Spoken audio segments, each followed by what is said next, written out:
This is Mary Middlestead here from designandbemerry.com. It's been a while since I made some videos, and I thought it was time for a few more, and the one that I'm going to share with you today is a beaded edge that might come in handy if you want to step up some of your embellishment.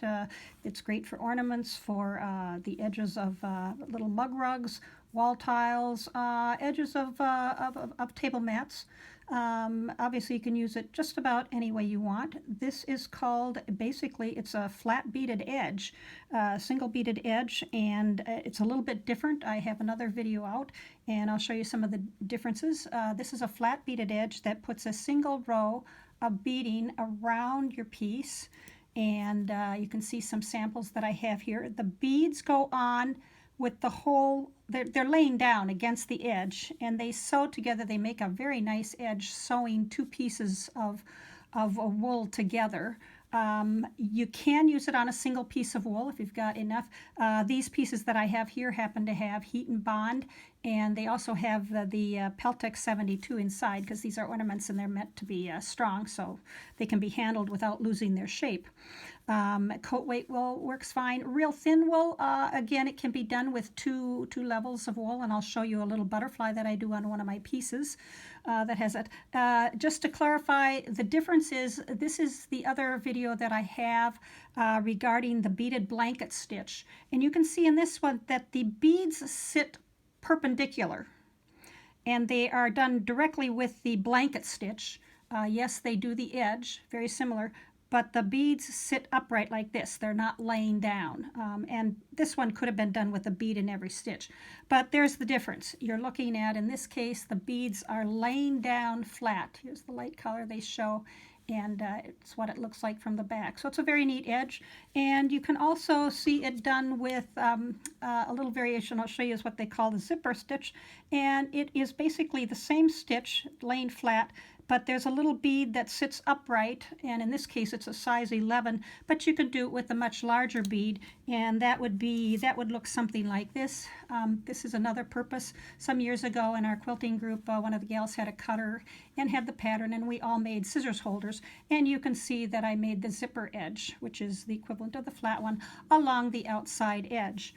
On my pattern, cobblestone path, excuse me, I have a little butterfly, and to give it a little bit of pizzazz and a little bit of a gleam against all the wood, I did the flat edge stitch all around the outside edge, and you can see it's a three-dimensional little butterfly, but it's a wonderful little edge to have and add in. So hopefully you'll find a use for this if you want to be challenged with something a little bit different. Materials that we will be using are pretty much my favorite beading materials with wool work. We will be using the Gina Kimball size 9 embroidery redwork needles. These needles have a nice large hole to put pearl cotton through. They have a very slender shaft. Let me see if I can get a piece of dark wool so you can see. They have a very slender shaft, and they've got a sharp point, unlike some of the woolwork needles have a kind of what I call a soft point, and it would not work for this at all. The slender shaft is extremely helpful, and this needle allows you to get through any Japanese size 11 or size 8 bead with a pearl cotton size 12, and you don't have to buy any special beading materials or needles, to say the least. As far as the beads that we use Japanese beads. They quite often come in tubes, sometimes smaller, and they are known under brand names of Miyuki or Toho. They have very large holes in beads, if you can see here. Let's see if we can get it close enough. First of all, you can see that they're a boxier type of shape, so they're much more uniform, and you can see, hopefully you can see that there's a large, you can probably see it down here best, there's a large hole. You don't have any problems with the holes in these at all, and you will easily be able to fit the needle through with thread and probably be able to go through more than once. They're not particularly expensive. They can be ordered online, and you might have a local quilt store or stitching store that they may have beads in smaller quantities for you to use. If you have check beads, check 8s will work to a certain extent. The size 11 check beads will not work.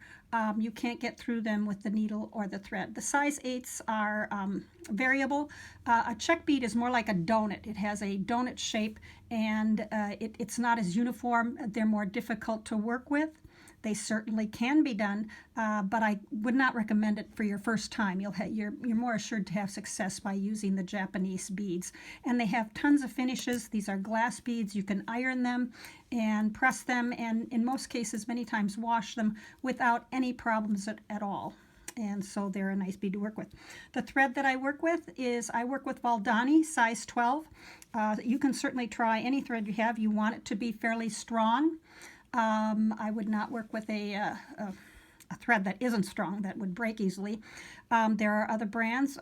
You could even try, possibly if you had embroidery thread, a couple strands. The difficulty with that is that by using multiple strands, it's just a little harder to tell where you're going and coming with the stitches. But that's certainly something you can play with. Regular sewing thread is generally not something you'd want to use unless you were doing size 11s, very tiny, and you want no visible signs. That would be more difficult. I would not recommend that, at least for these types of wool projects at this point. Okay, we're going to start with, I've got a sample here, and I have been making these fun little ornaments, and I'm not sure what got me going on them, but I've been having a lot of fun with using cork in combination with wool.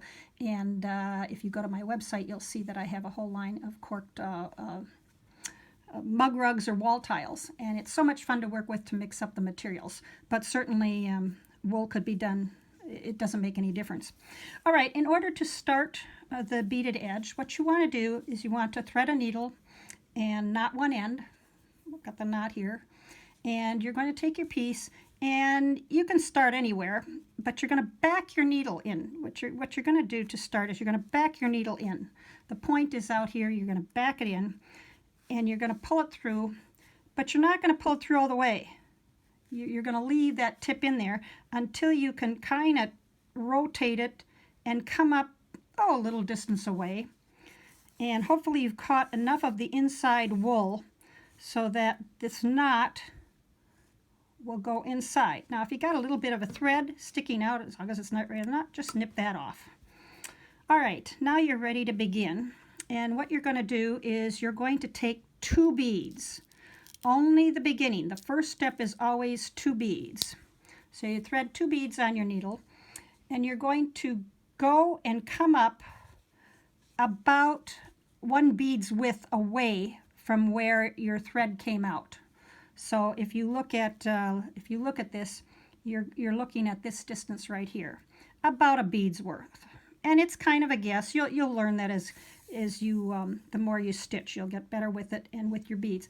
Now what you're going to get is 2 kind of bent over beads that don't look like they're sitting on the edge or that they would hold that edge together.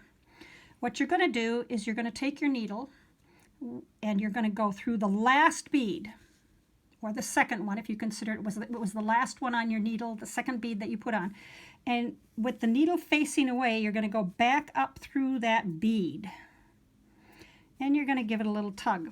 And that will have it sit along. It starts to sit along the edge. Don't worry about the first one. That will be corrected when you come back around and fix it. Okay, let's try this again. Now you only pick up 1 bead. It's only on that first one that you have 2. And you're going to, again, put your needle in, go parallel. Make sure you're parallel, that you're not going in like this, because if you go in like this, what you get is you get about a 1/4 inch stitch in the front and you get about 1/8 of an inch in the back.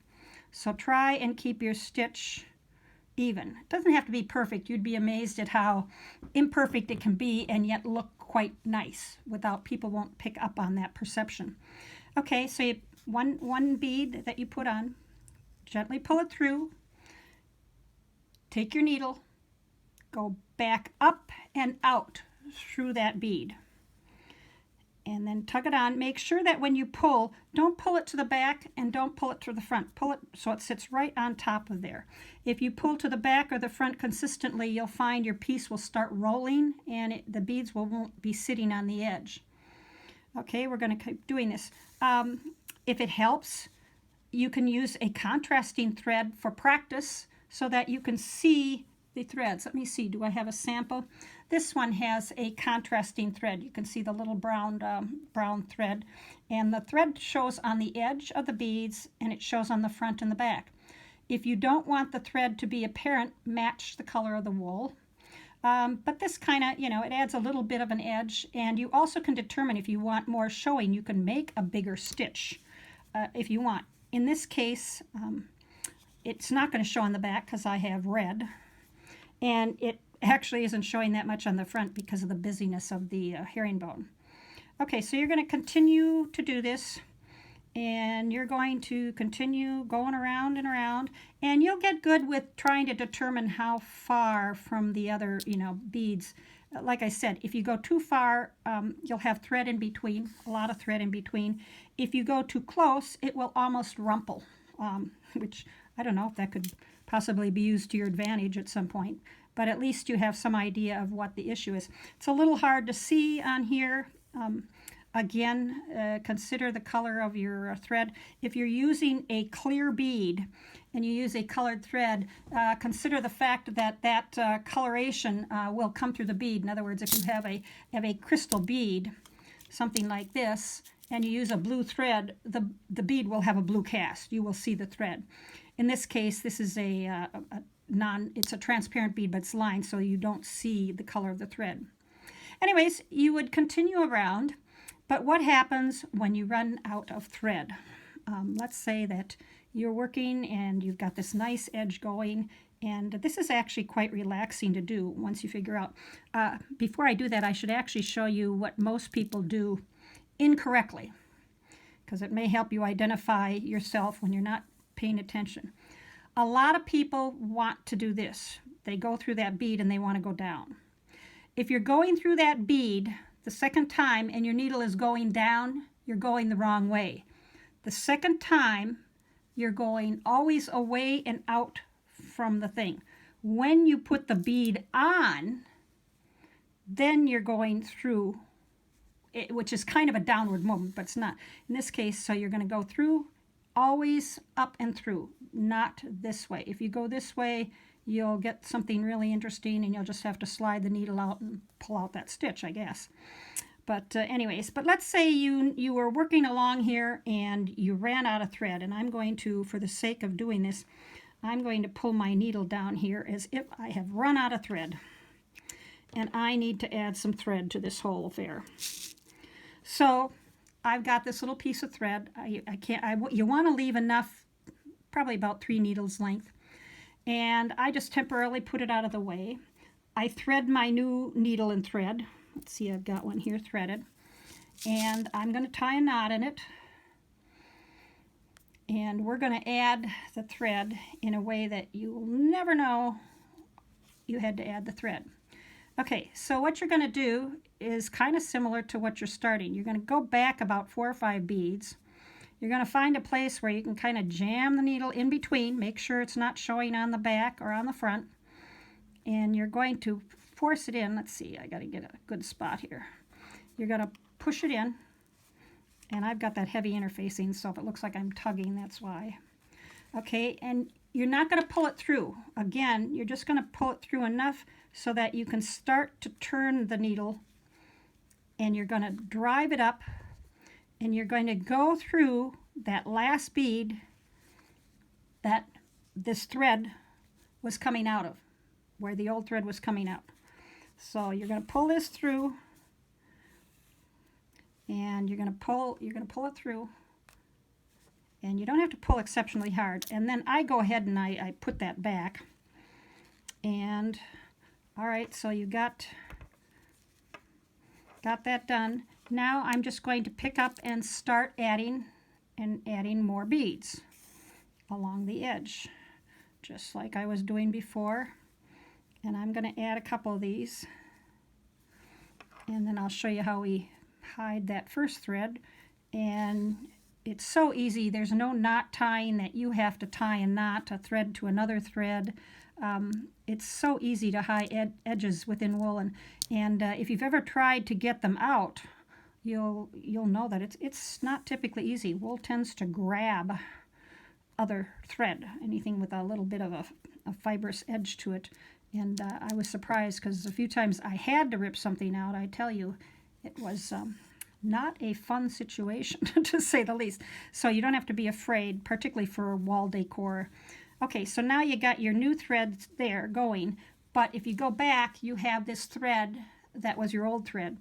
And all you have to do for that one is go down, go back one bead, go through the bead, and again, come up. You know, I've gone back one bead from where this came through, and again, don't remove the needle. Just get it very slowly, and until you can shift it another direction. And again, I've got some heavy. And then have it come up. You can see it's going to come out here at the top of the wool. Okay, and then I actually do another run, and I'll take it through here and have it come out over here. I just run it through inside there in a couple different ways, catching it, make sure it's caught in the wool. Anyways, and there you go. Now I can go back and I can continue stitching around, and no problem at all with the beginning and the end. So hopefully that helps you with that. On the next thing, it's what happens when you want to end the piece. And I have another little sample. That one's not done. This one doesn't have any lining in it, but I just, for samples, I did pretend that this was my piece if I was going, and I was coming back around, and I'm now sewing on, and I need to join up with this beginning. Remember, we had that one bead that was sitting kind of cattywampus, and it doesn't have, if you notice, that first bead doesn't have a stitch underneath it. All the other beads have one stitch underneath it, on the back and on the front. Here's a stitch between each one, but not this one. That's the first one. So we're going to go back here, and when you get so far, you can kind of guess how many beads you can maybe fit in, and usually you can make that adjustment. Once in a while, I have felt compelled to go back a few beads and take a little smaller stitch to fit them in.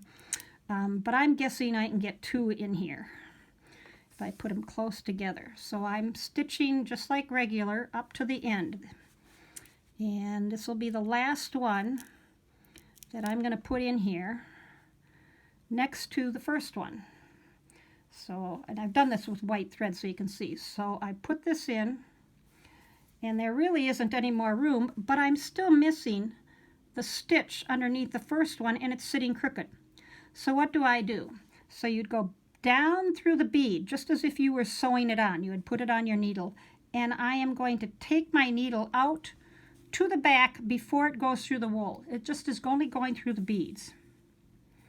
And I kind of pull this together, and then I'm going to fill in that empty stitch here and come to the front. Okay, so you see I'm going to make that stitch. I'm going to fill in that spot that's missing a stitch on both the front and the back. So I've gone through the bead down towards the wool. I'm going to come up, and I'm going to come up like this, just like I did when I was sewing on the bead. And by pulling that, you'll see that that now situates it so that there's a seamless beginning and ending.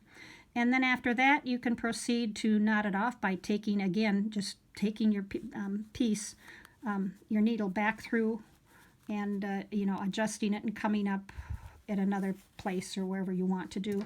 And then you do that a couple times and you come off, and you will have a seamless end. All right, now I will show you the little variation on, let's see, do I have enough thread here? A little variation on the zipper that you can do. And that I will do on this piece of wool. This is Melton wool, quite heavy. You notice that there's a good thick base. Starting out, again, I just catch a little bit. I tie a knot and catch it in so it looks like I'm coming out on the edge. And this would be very much like a regular piece of wool or anything that you're doing on the mat, whatever, ornament, whatever, to come up in between. Okay, so what we're going to do is we're going to make this zipper edge. we're going to make this zipper edge where you have this flat, but you have a bead in between. So when you do this variation, you're going to start, before we were starting with 2 beads, when you just do the flat one. In this one, we're going to start with 3 beads. And the middle one, we're going to put them on, the middle one is going to be the bead that's going to stand up. It's going to be the little soldier bead. And so you put on 3 beads. And I'm going to do the red one are going to be the beads that stand up. And just like before, you come in and you go about a bead's width from your beginning stitch on the edge. And let's see, okay. So you go this, and the beads, because it's so wide, they lay across the edge. You're going to go and pick up the last bead you put on your needle, the 3rd bead that you would put on, the last one. And you are going to pull up, just like you did on the plain one. The 1 bead that was the colored one will sit up on top of the other 2 beads. Now, to continue this, to make the zipper, you are going to take another red bead, one of the beads that will sit up, and then you're going to take a bead that is the same color as the beads that are laying down. So I've got the stand-up bead and the lay-down bead.